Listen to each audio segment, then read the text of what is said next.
Hello दोस्तों, मैं आपके लिए लेकर आया हूँ वीडियो फंडामेंटल एनालिसिस पार्ट 2, जिसमें मैं बात करने वाला हूँ कि आप किसी कंपनी को एनालिसिस कैसे कर सकते हैं। अगर आप कोई स्टॉक परचेस कर रहे हैं तो उसका ईयर बाय ईयर ग्रोथ कितना है, total revenue company year by year कितना जनरेट कर रही है, ये सब चीज़ें आप कैसे देख सकते हैं।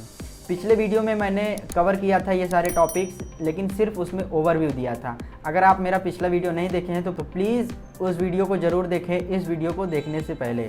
तो चलिए शुरू करते हैं। मैं आपको ले चलता हूं अपने कंप्यूटर स्क्रीन पे, जहां पे मैं स्क्रीन शेयरिंग पे आपको दिखाऊंगा लाइव कि कैसे कैसे आप एनालिसिस कर सकते हैं। तो चलिए शुरू करते हैं।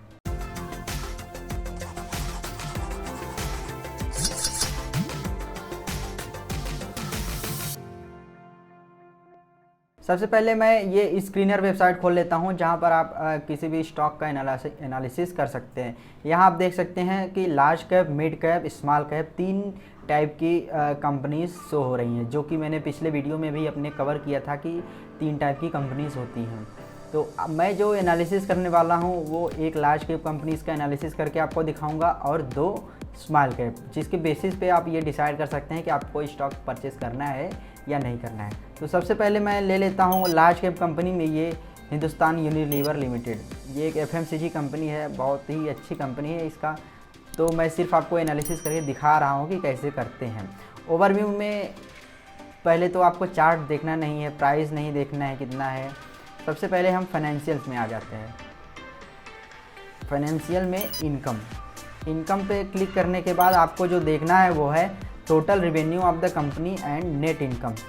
पहले मैं बात कर लेता हूं कि टोटल रिवेन्यू क्या होता है और नेट इनकम क्या होता है। तो टोटल रिवेन्यू वो अमाउंट होती है जो कंपनी अपना टोटल सेल करके पैसे जो जनरेट करती है, वो टोटल रिवेन्यू होता है। जैसे कंपनी ने जितने सारे प्रोडक्ट बनाए उसने मार्केट में सेल किया, उससे जो पैसे अर्न हुए वो टोटल रिवेन्यू होता है। और नेट इनकम की बात करें तो नेट इनकम वो अमाउंट होता है जैसे जो खर्च आया कंपनी को, वो टोटल रिवेन्यू जनरेट करने में जो खर्च आया, जैसे उसने रॉ मटेरियल्स यूज़ किए, अपने कंपनी की मार्केटिंग की, और जो इंफ्रास्ट्रक्चर में खर्च आए, वो सारे जो खर्च होते हैं, सेलिंग कास्ट होता है, जो ट्रांसपोर्ट का कास्ट होता है, उन सब कास्ट को अगर हम टोटल रिवेन्यू में से माइनस कर देते हैं तो वो हमारा हो जाता है नेट इनकम। तो ये सारी चीज़ें हमेशा पॉजिटिव होनी चाहिए किसी कंपनी के लिए अगर आप स्टॉक परचेस कर रहे हैं तो। टोटल रेवेन्यू अगर आप देखें इस कंपनी का, हिंदुस्तान यूनिलीवर लिमिटेड का, तो ये ईयर बाय ईयर इंक्रीज़ होता हुआ आपको दिख रहा है। और नेट इनकम देखें अगर तो ये भी इंक्रीज़ होता ही दिख रहा है। तो ये दोनों सही फैक्टर हैं। अब हम दूसरा चीज़ जो देखेंगे वो बैलेंस शीट पे आते हैं। उसके बाद हम देखेंगे बैलेंस शीट में करंट एसेट कितना है कंपनी के पास और कंपनी की टोटल लायबिलिटीज़ क्या हैं। करंट एसेट क्या होता है? करंट एसेट जो होता है वो कंपनी के पास ऐसी चीज़ें, ऐसे इंफ्रास्ट्रक्चर जो कंपनी को फ्यूचर में पैसे अर्न करके दे सकती हैं। जैसे कंपनी ने प्रोडक्ट बनाने के लिए अपना जो इंफ्रास्ट्रक्चर बना रखा है, जो ऑफिस बना रखा है, वो सारी उसकी करंट एसेट हो जाती हैं। लायबिलिटीज़ की बात करें तो जैसे कंपनी अगर कोई कर्ज ली हुई है, अपने ग्रोथ के लिए किसी ने कर्ज ले रखा है, या इंफ्रास्ट्रक्चर बिल्ड करने के लिए कंपनी ने बैंक से लोन ले रखा है, वो उसकी टोटल लायबिलिटीज़ हो जाती हैं। टोटल लाइबिलिटीज़ हमेशा करंट एसेट से कम होना चाहिए, या तो वो हाफ अमाउंट हो या उससे कम हो। तो यहाँ इस केस में देख लेते हैं कंपनी का जो करंट एसेट है वो ईयर बाय ईयर इंक्रीज़ हो रहा है। और इसी के साथ अगर हम टोटल लाइबिलिटीज़ देखें तो कंपनी का जो टोटल लाइबिलिटीज़ है वो अराउंड 21,000 करोड़ के आसपास है, और कंपनी का जो एसेट है वो 15,000 करोड़ के आसपास है। तो ये एक सही फैक्टर नहीं है, ऐसा नहीं होना चाहिए, लेकिन फिर भी ये कंपनी बहुत ही अच्छा परफॉर्म करती है। और इसके बाद अगर हम देखते हैं कैश फ्लो में हमें देखना है सिर्फ free cash flow. Cash flow क्या होता है? जैसे कंपनी कोई है वो प्रॉफिट तो अर्न कर रही है, बैलेंस शीट में उसके बहुत सारे प्रॉफिट दिख रहे हैं, लेकिन कंपनी के पास कैश नहीं आ रहा है।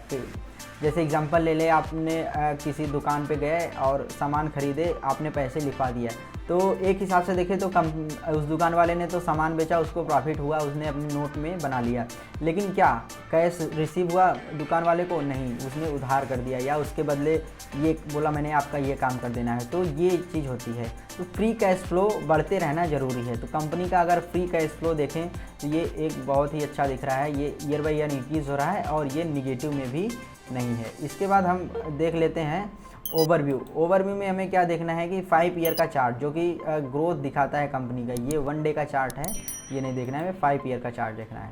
अगर 5 ईयर का चार्ट देखें तो आप ईयर बाय ईयर देख रहे हैं कंपनी ग्रोथ कर रही है।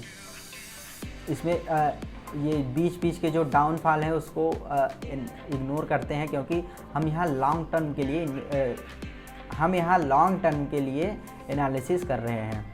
अब हम बात करते हैं स्मॉल कैप कंपनीज़ की। यहाँ आप सारे स्मॉल कैप कंपनीज़ देख सकते हैं और इसके सब सेक्टर यानी ये कंपनीज़ का बिजनेस मॉडल क्या है, किस सेक्टर में ये काम करती है। और इधर आप मार्केट कैप देख सकते हैं। ये क्लोजिंग प्राइस, ये आज की प्राइस है जो कंपनी या मार्केट बंद होने पे कितने रुपए पे ये क्लोज हुई। इसमें से हम कोई भी ले सकते हैं, जैसे मैंने ये अपोलो टायर ले लिया। अपोलो टायर को हम एक्सपेंड कर लेते हैं।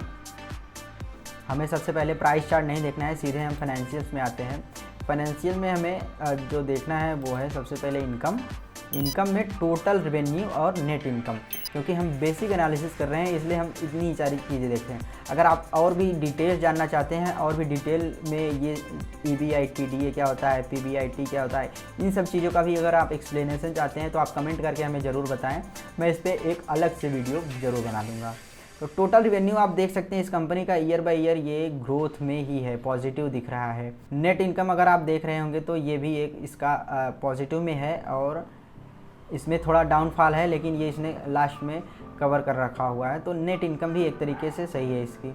अब बैलेंस शीट में देखें तो बैलेंस शीट में हमें क्या देखना है, करंट एसेट और टोटल लाइबिलिटी। एसेट भी इंक्रीज़ होने चाहिए और लाइबिलिटीज़ हाफ होनी चाहिए करंट एसेट से। तो एसेट में देखते हैं, एसेट तो ईयर बाय ईयर इंक्रीज़ हो रहा है, लेकिन अब टोटल लाइबिलिटीज़ देख लेते हैं। लाइबिलिटीज़ क्या है अभी जो करंट में है 2022 की, वो इसकी 14,848 करोड़ रुपए है और इसका जो करंट एसेट है वो 7,849 करोड़ रुपए है, जो कि यहाँ उल्टा है, करंट एसेट कम है और लाइबिलिटीज़ बहुत ज़्यादा है।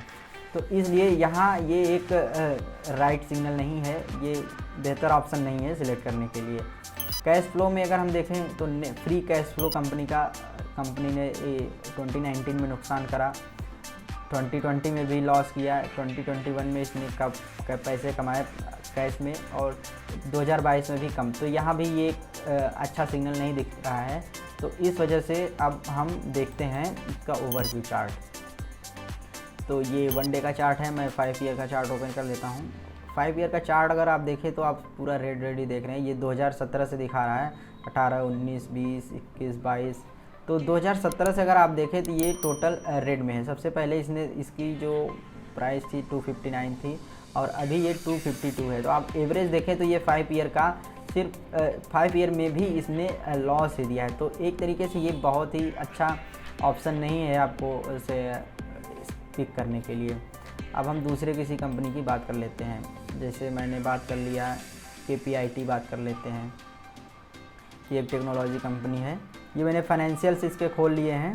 फाइनेंशियल में इनकम में हमें क्या देखना रहता है, total revenue and net income. तो टोटल रेवेन्यू अगर हम देखें कंपनी का तो टोटल रेवेन्यू तो इंक्रीज़ होता हुआ दिख रहा है ईयर बाय ईयर।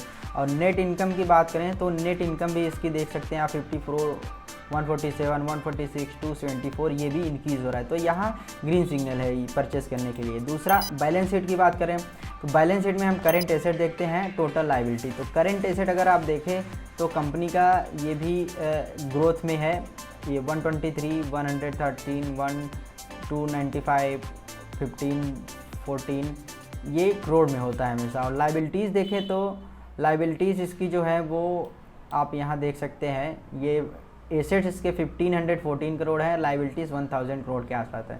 तो ये अराउंड 6 होता तो ज़्यादा बेहतर होता, लेकिन एक तरीके से ठीक है। बाकी सारे ओवरऑल एनालिसिस के हिसाब से इसको हम इग्नोर मार सकते हैं। कैश फ्लो की बात करें तो कैश फ्लो भी आप यहाँ देख सकते हैं, कंपनी का कैश फ्लो भी पॉजिटिव है और ये ईयर बाय ईयर ग्रोथ कर रहा है। अब फाइनली हमें क्या देखना है, ओवरव्यू में हम 5 ईयर का चार्ट देखते हैं। तो 5 ईयर का चार्ट अगर देखें तो ये कंपनी का ग्रोथ होता हुआ दिख रहा है। अब कंपनी का ये हाईएस्ट प्राइस 801 रुपीज़ है और लो प्राइस 34, और कंपनी ने रिटर्न्स अराउंड 434% दिया हुआ है। 5 ईयर में इसकी प्राइस थी 196 के आसपास और ये आज है 555। तो कहीं ना कहीं इसने अपने इन्वेस्टर को बहुत ही अच्छा रिटर्न दिया है। तो ये आप देख सकते हैं ईयर बाय ईयर ग्रोथ हो रही, तो हम इस कंपनी में पैसा अपना इन्वेस्ट कर सकते हैं। और भी इसमें और भी चीज़ें आप यहाँ से देख सकते हैं। इसके कंपनी अपने एनुअल रिपोर्ट्स को सबमिट करती है ईयरली और इन्वेस्टर प्रेजेंटेशन बनाती है। ये बेसिकली इन्वेस्टर के ही लिए होता है। अगर आप चाहते हैं कि इस पर मैं डिटेल्स वीडियो बनाऊं तो कमेंट करके ज़रूर बताएं, मैं इस पर ज़रूर वीडियो बनाऊंगा। और भी इसमें और भी चीज़ें आप देख सकते हैं यहाँ पीयर्स में जा कर के कंपनी के जो हैं वो कंपटीटर कौन है मार्केट में। तो KPIT एक टेक्नोलॉजी कंपनी है, IT कंपनी है और इसके कंपटीटर ये TCS, इन्फोसिस, HCL लिमिटेड, ये सारी कंपनीज इसके कंपटीटर है। आप सभी किसी भी कंपनी के लिए यहाँ पीयर्स में जा करके उसके कंपटीटर को देख सकते हैं। तो इस वीडियो में बस इतना ही, मिलते हैं नेक्स्ट वीडियो में और डिटेल में एनालिसिस करते हुए। और अगर आप चाहते हैं कि किसी टॉपिक पे मैं वीडियो बनाऊं तो कमेंट करके हमें ज़रूर बताएं। धन्यवाद।